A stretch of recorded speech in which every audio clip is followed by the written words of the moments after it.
Welcome to our channel Hyderabad brothers. ఇప్పుడే Deadpool and Wolverine movie చూసి వచ్చాము. సో ఫిలిం చూసాక నా ఒపీనియన్ ఇంకే చెప్పాలంటే మార్వెల్ యాక్చువల్లీ చీటెడర్స్ అనిపించింది. చాలా స్లో రైటింగ్, ఒక దగ్గర అయితే ఇంకా నిద్ర వచ్చేస్తుంది అన్న టైమింగ్. డెడ్పూల్ క్యారెక్టర్ తన రైటింగ్ తప్ప ఫిలింలో ఏది కూడా అంత ఇంట్రెస్టింగ్ ఉండదు.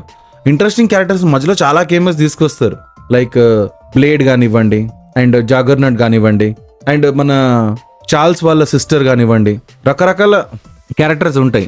బట్ ప్రాబ్లం అంతా ఎక్కడొస్తుందంటే very slow paced screenplay. సగం సినిమాలో 90% ఓన్లీ మాటలే ఉంటాయి. అది కూడా ఎలా ఉంటుందంటే ఇక డెడ్పూల్ కొంచెం కామెడీ జనరేట్ చేస్తాడు, మిగిలిందంతా ఇంకా బోర్ కొట్టేస్తుంది. ఒక టైంకి స్టార్టింగ్లో మనం ఎంజాయ్ చేస్తే అంతా కూడా ఇంకా బోర్ కొట్టేస్తుంది. అసలు ఏం జరుగుతుందో నాయన స్క్రీన్ ప్లేలో అని కూడా అనిపిస్తుంది. మనకి ప్రీవియస్ మూవీస్ ఏవైతే చూస్తుందో టైం లైన్ ప్రకారంగా అన్నీ కూడా మనకి ఇందులో పెద్దగా మనం టైం లైన్ గురించి ఏమీ బాధపడాల్సిన అవసరం లేదు, ఎంత క్లియర్ ఎక్స్ప్లెనేషన్ ఉంది ఫిలింలో. ఓన్లీ థింగ్ ఏంటంటే ఓవర్ అండ్ ఓవర్ రైటింగ్. ఎలా అంటే చూపించి మనల్ని టార్చర్ పెట్టేస్తారనమాట. Okay, coming to story part. First మన డెడ్పూల్ వచ్చేసి చనిపోయిన వోల్వరిన్ వెతకడానికి వెళ్తాడు. ఎందుకు వెతకడానికి వెళ్తాడు? ఆ తర్వాత నుంచి మన డెడ్పూల్ని టీవీఏ వాళ్ళు కిడ్నాప్ చేస్తారనమాట. ఎందుకు కిడ్నాప్ చేస్తారు అనేది స్టోరీ లైన్ అనమాట. అయితే ఈ టీవీఏ సిరీస్ అంతా కూడా మనకి బాగా తెలుసు. లోకీలో కరెక్ట్ లోకీ సిరీస్ ఎవరైతే ఫాలో అవుతారో టీవీ అంటే ఏంటి, వాళ్ళ ఆర్గనైజేషన్ ఏంటి, what is their motto, timeline కాపాడమే వాళ్ళ మెయిన్ మోటో ఉంటుంది. సో అక్కడి నుంచి మన డెడ్పూల్ ని కిడ్నాప్ చేశాక తర్వాత ఏమవుతుంది, అసలు వోల్వరిన్ కి ఈ స్టోరీకి లింక్ ఏంటి అనేది స్టోరీ. బికాస్ మిగిలిందంత చాలా చిన్న స్టోరీ లైన్, దీనికి మీకు చాలా అర్థమైపోతుంది చూడగానే. మనకి ఏమంత కాంప్లెక్స్ స్టోరీ కూడా కాదు. ఆ తర్వాత నుంచి మెల్లగా మనకి కొంచెం స్టార్టింగ్ సీన్స్, ఒక first 5 minutes Deadpool and Wolverine title పడేంత వరకు మిస్ అవ్వకండి, చాలా బాగుంది. ఇంకా అక్కడి నుంచి యాజ్ యూజువల్ కొంచెం సేపు డెడ్పూల్ తో కామెడీ అంతా ట్రై చేస్తారు. అక్కడ వరకు స్క్రీన్ ప్లే బాగుంటుంది, తర్వాత నుంచి ఇంకా డల్ అయిపోతుంది. ప్రతిదీ కూడా ఒక ఎమోషనల్ కనెక్ట్ మనం తీసుకెళ్ళి అక్కడి నుంచి ఫిలిం ని బాగా డ్రాగ్ చేసి ఎలాగోలాగా జనాలు చూసే విధంగా. సరే, ఇంకా మనం వీళ్ళ పేర్లు ఆల్రెడీ ఫేమస్ కాబట్టి కంపల్సరీ వీళ్ళ పేర్లు యూజ్ చేసుకుని ఒక ఫిలిం తీసినట్టు ఉంది అంతే. ఎందుకంటే చాలా స్లో పేస్డ్ రైటింగ్, చెప్పాను కదా. మళ్ళీ లాస్ట్ ఒక 10-15 minutes అనుకుంటా బాగుంటుంది, స్టార్టింగ్ 5 minutes బాగుంటుంది, మిగిలిందంతా కూడా వెరీ రొటీన్. అసలు ఏమంత స్పెషల్ అనిపించదు.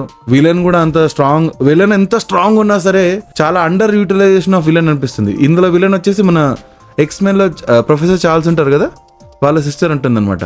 She damn powerful in this film. కాకపోతే చాలా అండర్ యూటిలైజేషన్. ఒక 15-20 minutes ఉంటుంది ఆమె రోల్, కానీ ఎక్సలెంట్ షియర్ పవర్ ఉన్న ఉమెన్ లాగా చూపిస్తారు. కానీ that character is under return. మన వాళ్ళందరూ కూడా మళ్ళీ బ్లేడ్ని, అది కాకుండా ఇంకా మల్టిపుల్ క్యారెక్టర్స్ అందరినీ తీసుకెళ్ళి లోగన్ మూవీలో ఎవరైతే డాటర్ ఉంటారో వోల్వరిన్ డాటర్, ఆమెను కూడా తీసుకెళ్ళి లాస్ట్ ఫైట్ అనేది ఉంటుంది.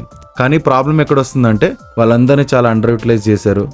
Very weak writing, just money explore చేయడానికి మళ్ళీ ఇంకొక మార్వెల్ మూవీ మన మీదకి వచ్చినట్టు అనిపించింది అంతే. సో ఓవరాల్గా నా రేటింగ్ వచ్చేసి ఫిలింకి నేను ఒక 2 ఇస్తానేమో అంతే. అది కూడా హైలైట్ ఏంటంటే ఎండ్ క్రెడిట్స్ కోసం వెయిట్ చేస్తే మళ్ళా ఇదే డెడ్పూల్ కి సంబంధించిన ఎండ్ క్రెడిట్స్ ఇచ్చారు. అది కూడా ఒక చిన్న సీన్ కోసం ఇచ్చినట్టు ఉందన్నమాట.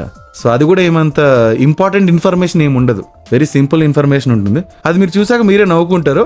ఫిలింలో one of the minus down grade is movie music అంతా కూడా అస్సలు బాగాలేదు. ఎండ్ క్రెడిట్ టైటిల్స్ పడతాయి కదా, ఆ మ్యూజిక్ చాలా బాగుంది, అదొక్కటి బాగా ఎంజాయ్ చేస్తారు. సో అది నా రేటింగ్ అయితే 2. 5కి మాత్రం 2నే, ఇంకా దానికి మించి ఇవ్వలేము కూడా.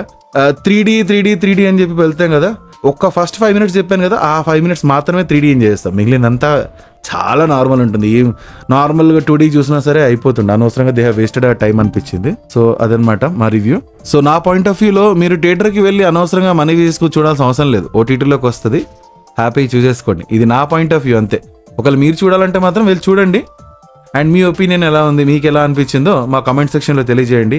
అలానే ఈ ఛానల్ మేము కొత్తగా పెట్టాము, please support and subscribe our channel. A suggestions ఉన్నా ప్లీజ్ ఇవ్వండి, మేము డెఫినెట్గా తీసుకొని ఇంప్రూవ్ అని ట్రై చేస్తాము. అలానే మేము మూవీస్ రివ్యూస్ అనే కాదు, ఫుడ్ రివ్యూస్ కూడా పెడుతూ ఉంటాము. మీకు ఏదైనా ప్లేస్ అనిపిస్తే కూడా ప్లీజ్ మాకు కామెంట్ సెక్షన్లో చెప్పండి, మేము డెఫినెట్గా ట్రై చేసి మా ఆనెస్ట్ రివ్యూ అయితే ఇస్తాము. Thank you.